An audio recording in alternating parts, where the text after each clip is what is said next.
अभी हम जा रहे हैं न्यूज डेस्क पर। आज के स्थानीय समाचार पत्रों में क्या सुर्खियां हैं वहीं से जानेंगे।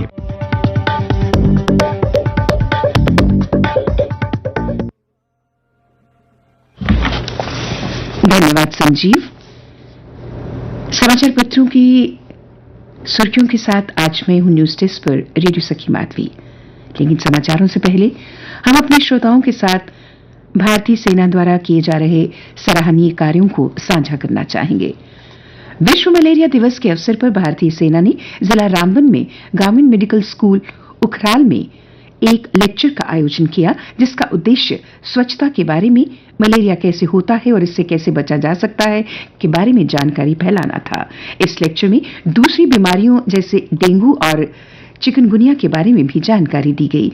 इस आयोजन में स्थानीय लोगों, विद्यार्थियों और वरिष्ठ नागरिकों ने उत्साहपूर्वक भाग लिया। आयोजन के दौरान कोविड के सभी नियमों का पालन किया गया।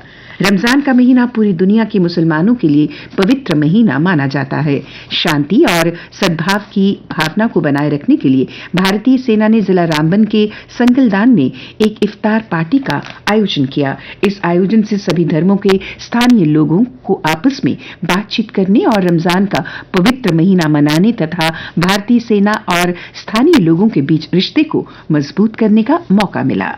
इफ्तार पार्टी में काफी लोग शामिल हुए और इलाके में शांति, खुशी तथा खुशहाली के लिए दुआ की।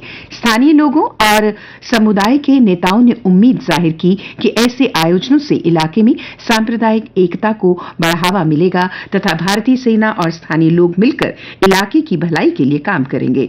इससे भारतीय सेना की पीपल फ्रेंडली छवि को कायम रखने में भी सहायता मिलेगी। स्थानीय लोगों ने इस आयोजन की प्रशंसा की तथा सेना का आभार प्रकट किया। इसी प्रकार भारतीय सेना ने जिला किश्तवाड़ में ठाठरी में भी एक इफ्तार पार्टी का आयोजन किया। यहां अलग अलग समुदायों के 25 लोगों ने इस इफ्तार पार्टी में भाग लिया। भारतीय सेना ने स्थानीय युवाओं को भारतीय सेना ज्वाइन करने के लिए प्रोत्साहित करने के लिए एक मोटिवेशनल टॉक का आयोजन किया।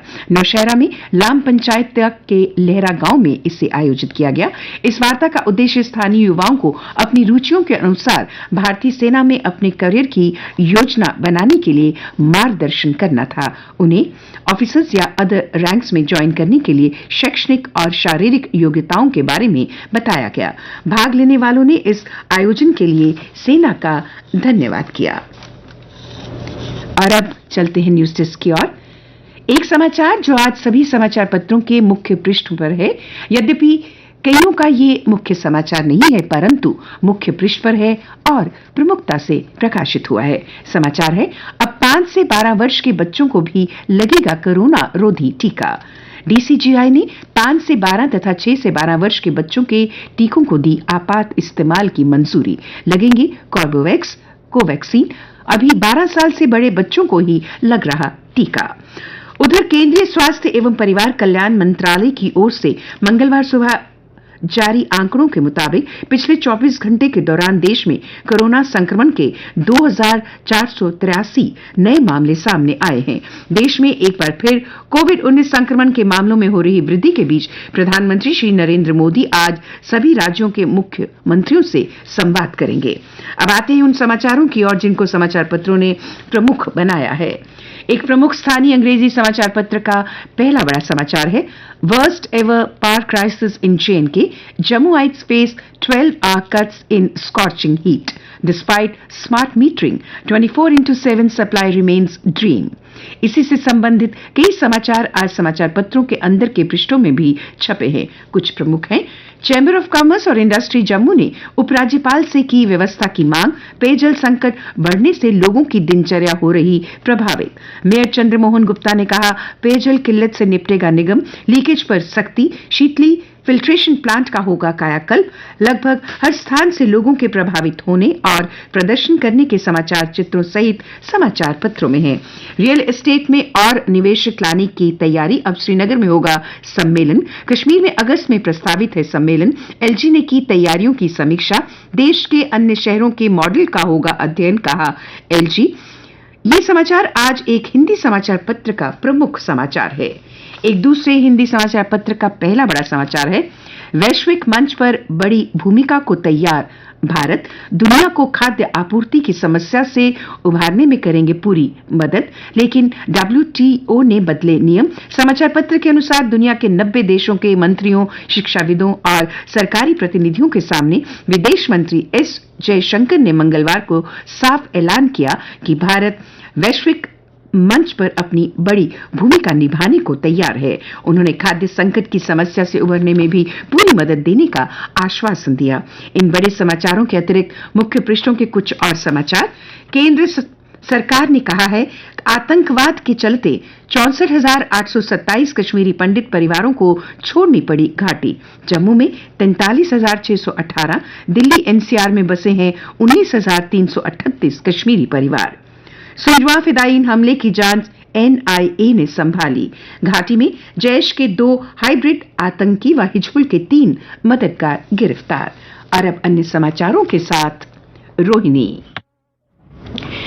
केंद्रीय विद्यालयों में दाखिले के सभी तरह के विशेषाधिकार कोटे खत्म। अब केवल SC, ST, OBC, दिव्यांग, EWS, सामान्य वर्ग इत्यादि के आरक्षण नियमों के तहत ही दाखिला मिलेगा। हीरानगर में 20 वर्ष बाद अंतर्राष्ट्रीय सीमा पर तारबंदी के आगे गेहूं की कटाई शुरू। 35 किसानों ने कृषि विभाग के सहयोग से 141 हेक्टेयर बोई है गेहूं। 900 क्विंटल अनाज पहले दिन निकाला। मनोरोग अस्पताल जम्मू में नशा पीड़ितों व सुरक्षाकर्मियों में हाथापाई, 6 घायल। जम्मू विश्वविद्यालय के इतिहास विभाग की ओर से 2 दिवसीय कार्यशाला का आयोजन। वक्ताओं ने कहा महाराजा रणवीर सिंह का इतिहास पाठ्यक्रम में शामिल हो। महाराजा हरि सिंह की पुण्यतिथि पर कल उन्हें किया गया याद। युवा राजपूत सभा ने तवी पुल पर बनी प्रतिमा के पास अर्पित की पुष्पांजलि। प्रदेश में 21 टूरिज्म डेवलपमेंट अथॉरिटीज का हुआ पुनर्गठन। यातायात के लिए आज खुला जाएगा मुगल रोड। कराची विश्वविद्यालय में आत्मघाती धमाका, 3 चीनी महिलाओं समेत 4 की मौत। पाकिस्तान में चीनी भाषा की शिक्षिकाओं को लक्षित कर वैन पर किया गया था बड़ा हमला। और अब कुछ खेल समाचार। IPL में राजस्थान की लगातार तीसरी जीत में पराग का कमाल। रॉयल पहुंचे शीर्ष पर। RCB को 29 रन से हराया। कुलदीप सेन और अश्विन ने मिलकर लिए 7 विकेट। 31 गेंद में 56 रन की नाबाद पारी और 4 कैच पकड़ने वाले राजस्थान के रियान पराग रहे मैन ऑफ द मैच। वहीं आज हैदराबाद से पिछली हार का बदला लेने उतरेगा गुजरात। अंक तालिका में दूसरे स्थान पर काबिज गुजरात की टीम ने 7 में से 6 मैचों में जीत दर्ज की है। ये मैच शाम 7:30 से खेला जाएगा। भारतीय महिला हॉकी टीम की पूर्व कप्तान एल्वेरा ब्रिटो का निधन। वे 81 साल की थी। एल्वेरा 1965 में अर्जुन पुरस्कार से सम्मानित हुई। और अब मौसम विज्ञान केंद्र श्रीनगर के अनुसार आज जम्मू कश्मीर में मौसम साफ रहेगा। कल का अधिकतम तापमान था 38.5 डिग्री सेल्सियस और न्यूनतम तापमान था 23.1 डिग्री सेल्सियस। आज सूर्यास्त शाम 7:10 पर होगा और कल यानी गुरुवार को सूर्योदय सुबह 5:50 पर होगा।